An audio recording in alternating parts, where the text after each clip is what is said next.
Well, hello again, everyone, and welcome to the latest webcast that we're bringing you from Travel Weekly. I'm thrilled this morning to be joined by Simon Powell, who is the Chief Executive at Inspiretec. And Simon is live from his stand at World Travel Market. How are you, Simon?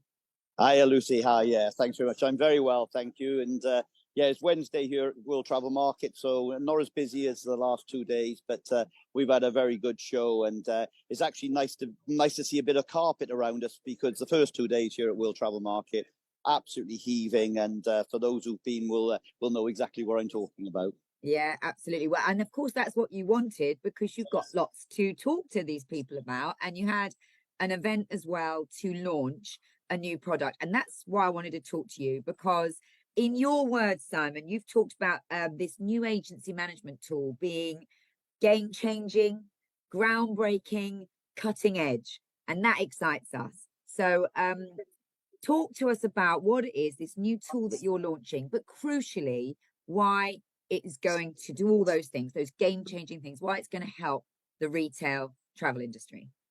Well, as many people know, I come from the retail sector. My background, family business, retail travel agents, and at heart, I've always really wanted to change how retail operates. I think in today's world, we can see that technology is starting to move forward, and for us here in Inspiretec, it's all how can we actually empower the agent? How can we give the agent the tools that are going to make a real difference to how they interact with their clients? There's an awful lot of chat at the moment around how AI is going to change everything, how we won't need travel agents and everybody's going to be out of a job. I firmly don't believe that's the case. For me, it's how do we give the agents the right tools to do the job? And what we've actually done is we've enhanced one of our other platforms, which is our tour operating platform, which we've been using for an awful long time inside the industry, and we have many clients on the platform. We've taken that forward. We've merged that with our CRM, and we've actually put all the agency management functions into there as well, and we've combined that with other parts of our platform. So that's why I'm really excited to be back in retail. Obviously, for those that know me, we at one point we probably powered about 70 to 80% of all the high street retail travel agents as it was in the good old days. So really excited to be back, and we wouldn't have really been able to do this without the investment, as many know as well, from David Speakman, who invested in us, and really his sort of mantra is all around that. How do we empower that agent, and personalization? And for those of you David speak previously, he talks about, is it transactional or is it relational? And actually, from our technology perspective, we want to bring the best of both together so that we're able to make sure that those agents have the best tools that they possibly can to service their clients. Yeah. All right. Well, you mentioned David Speakman then. Of course, he's got famously set up travel counselors, as we know. We'll talk about him a little bit, because I know he spoke at your event yesterday. But Simon, you said that you felt travel agents had actually been ignored, and what did you mean by that? That people haven't given them the tools, and what are they using at the moment then that's holding them back? So and how is you've got all these different parts of your business that you're plugging in to create this sort of holistic system that will do the personalization and will do the quotes and will do you see what I mean? I want to know how exactly what the agent's going to get and how it's going to help them. So if we look back over time, what's really happened in the agency world, it's become much more fragmented from a technology perspective. There are very good systems that exist to do specific jobs, and that's all fine as long as all those systems talk together well, and actually there's a seamless client experience. That is really interesting, because I was talking to Phil Nuttall. I hope he won't mind me quoting him on here, but that's exactly it. He says there's all these things you could take off the shelf. The problem is integrating them, and then that causes the problem. It's not seamless then. They're all really good, but what we really need is one holistic thing that they can work from. And that's absolutely correct. What Phil has said there hits the nail right on the head. Ultimately, from an agent perspective, what you want to be able to do is join up from the e-commerce perspective, so from the website. And they might only, normal travel agent might only have a small website. but actually wants to capture that 1, 2 or 3 inquiries that come through in a day, or the 20 or 30 or 40, or the 100, 200, 300 that come in. Want to capture those. Scale. Your system can scale whether you're tiny or whether you're getting a lot of interest. Yeah, absolutely. Yeah, we're starting right from the low end all the way up, all the way through. So absolutely, it's built to cover every size of agency. But what's really important, and going back to Phil's point, is that you need to join all these different elements of technology together. So the website talks to the CRM. So all of those clients, so you know from actually being on the website, you know who that client was, you know their preferences. We've talked about personalization for many years. Obviously, that's at the core of what we do as well. But running all of that through to pre-booking, so from the quotation stage, being able to send out really nice, sexy quotes that look good, rich content, engaging, and then for that client to be able to interact with the travel consultant in order to make amendments, change that, and then right through to end self-service, where they can see all their documents, they can see all their vouchers, they can actually pay their balance through the system, and it all sounds really basic. And a lot of the changes, Lucy, come around because if through the pandemic, we all changed our lifestyles in many different ways, as we know, whether that be hybrid working, whether that be remote working, whether that be actually the way that we shop. And I think when we look now at how we have to service clients in travel, it's really important that we actually service them in the way that they want to be serviced, not in the way that we can service them because of the limitations of the technology stack that we got. Yeah. So to answer your question, is it's really for us. It's taken us many years to be able to join even all the parts of our technology stacked together into one seamless delivery. We are there now. I'm really pleased, and to start to be able to roll this out to the retail sector. And for me, it's really exciting to have a product to come back in. And just finally, to answer the last part of your question, although the technology was fragmented, because of the large travel groups invested in their own technology, without a fairly large investment, which again, I'm pleased to say that David provided us. Without that, we wouldn't have been in the position to make the investments we've had to make to actually pull this back into the retail sector, because it's a big project, and it's not easy, as we all know, to deliver new technology, and those investments are required to make that happen. Yeah. I want to come on to talk about the practical rollout, etc. But just before you go on, because you made a really good point there, because obviously it's going to help agents, but it is going to help customers as well, who are more demanding. I mean, you talk about this real evolution that we've been through, where customer expectations, whether it's because of COVID or whatever, but we are more impatient. We want everything more efficient. We want it more bespoke to us. So it feels like the time is absolutely right for this. And I'm sure you have been working on it, and that's been part of it. But it does feel like you're launching it at a time, and with the AI threat or opportunity, we'll talk about that in a second. But with that as well as a backdrop, it feels like this is very much the right time for this. We are very fortunate, as you know, Lucy, we've been in the industry for an awful long time, and we're a trusted supplier to all of our current clients. And therefore, when we've gone and started showing this product in the marketplace, which we did about 6 months ago, although we've only just officially launched it yesterday, it's been so well received, and that gave us the confidence then that actually the industry is ready for change, ripe for change, and requires that change in order to circumnavigate some of the threats that are coming around. You mentioned AI, we'll come on to that in a second. Yeah. But what we are trying to do is embed some of those functions to empower the agent. Because I think, my point of view and is that I think by empowering the agent with these new technologies to start with is a much safer way to deploy these technologies in the longer term, because as many people will know, the difference between writing a computer program and delivering something that does the same thing all over again, if you put the right data in, you get the consistency of a program and it delivers the same output. That's not the same with AI. AI is all around. Actually, it's making up its answers, and those answers can change. on very, very slight different ways that you interpret things. Yeah. And then the big thing is around consistency, and what is an acceptable consistency of data responses. So, you know, in a finance system, it has to be 100%. If you put things into a finance system, it has to be 100% accurate, and therefore we have to strive for that before we let it into the hands of the clients, who are going to be very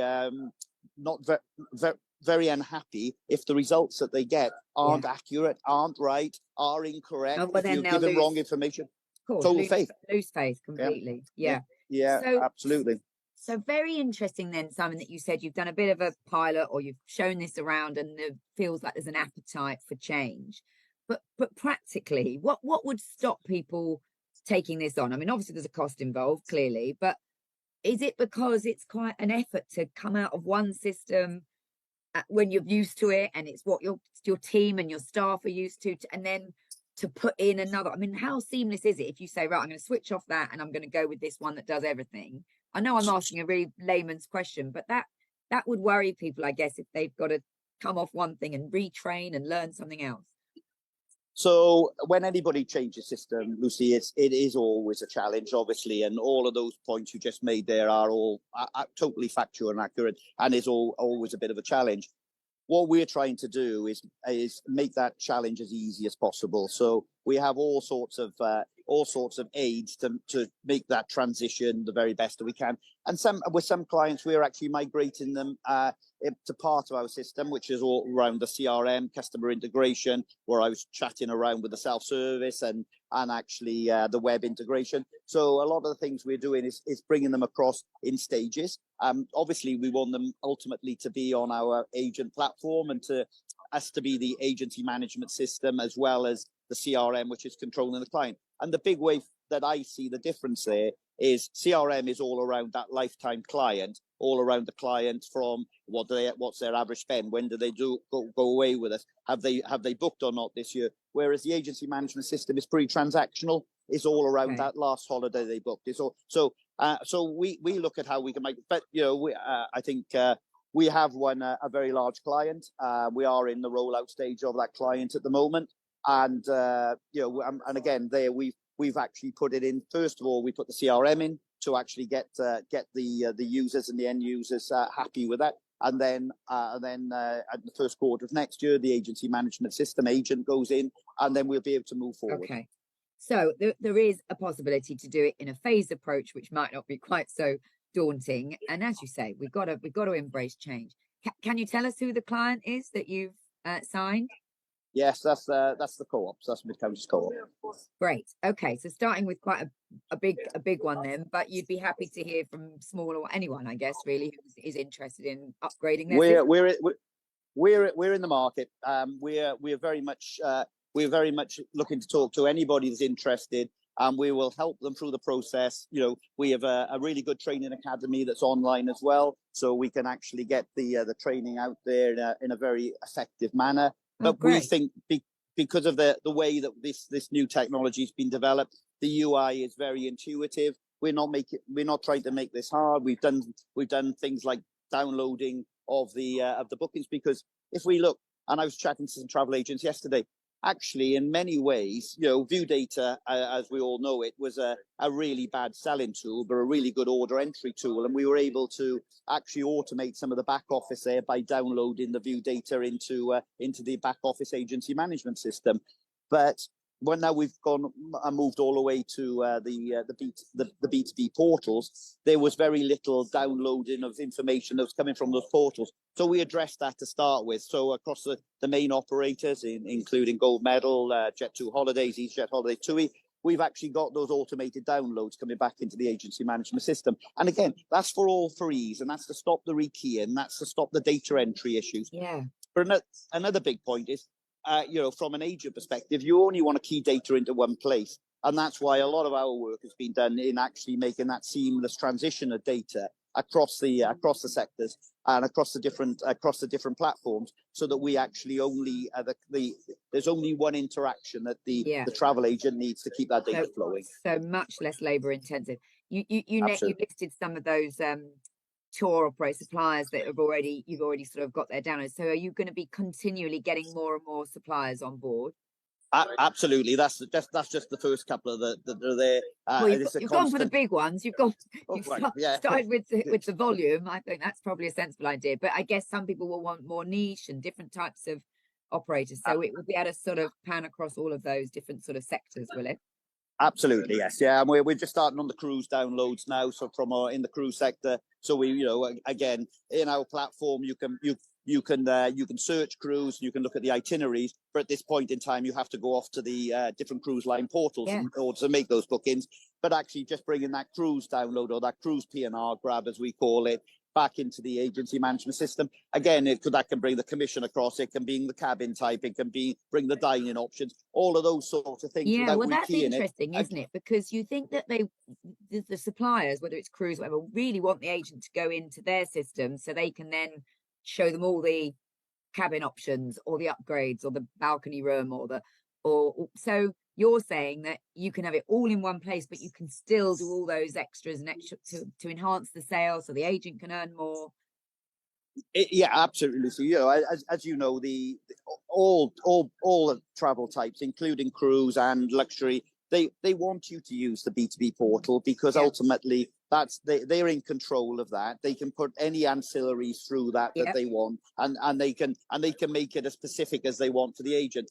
So the days of a consolidated selling system, selling across, there are niches for it, and obviously online now is required. But I think in the empowering the agent world, I think it's very important that we still leave the ability for them to use those B2B portals, but instead of having to then rekey all that information, actually get that data into the CRM, into the agency management system, and into all the other parts of the system, so that we can make sure that we are making the agent's time as actually efficient as possible, and and from a back office perspective, not causing issues when it comes to the reconciliation because something's been miskeyed on the way through.